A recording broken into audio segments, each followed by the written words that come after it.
The U.S. imposed financial sanctions and visa bans today on 18 Russians accused of human rights abuses. The Treasury Department made their names public under the new Magnitsky Act. It's named for Russian lawyer Sergei Magnitsky. He accused police officials of embezzling state funds and died in prison allegedly after being beaten. At the White House today, spokesman Jay Carney said most of those blacklisted are linked to the case.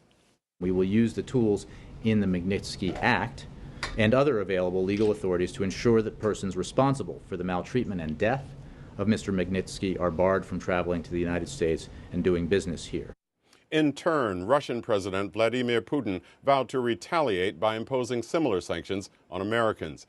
In Iraq, a pair of bombs at a mosque killed at least 11 people and wounded 30 more. The attacks happened in the town of Canaan, about 50 miles northeast of Baghdad. Police said the bombs went off in quick succession, just as Muslim worshippers were leaving midday prayers. There was no immediate claim of responsibility. A strong spring storm made its way up the East Coast today, leaving more destruction. Across the southeast, the system brought high winds that blew down trees and power lines and hail the size of golf balls. And for many parts of the upper Midwest, heavy, wet snow made an unwelcome reappearance, causing some rivers to top their banks. The storm system also spawned tornadoes a day earlier. Overall, it was blamed for at least 3 deaths.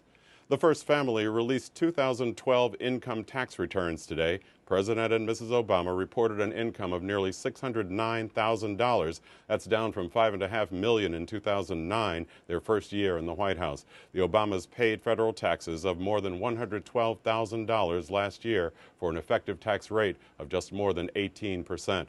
They also donated more than $150,000 to charity. Congress has killed a mandate that congressional staffers and executive branch employees post their financial disclosure forms online.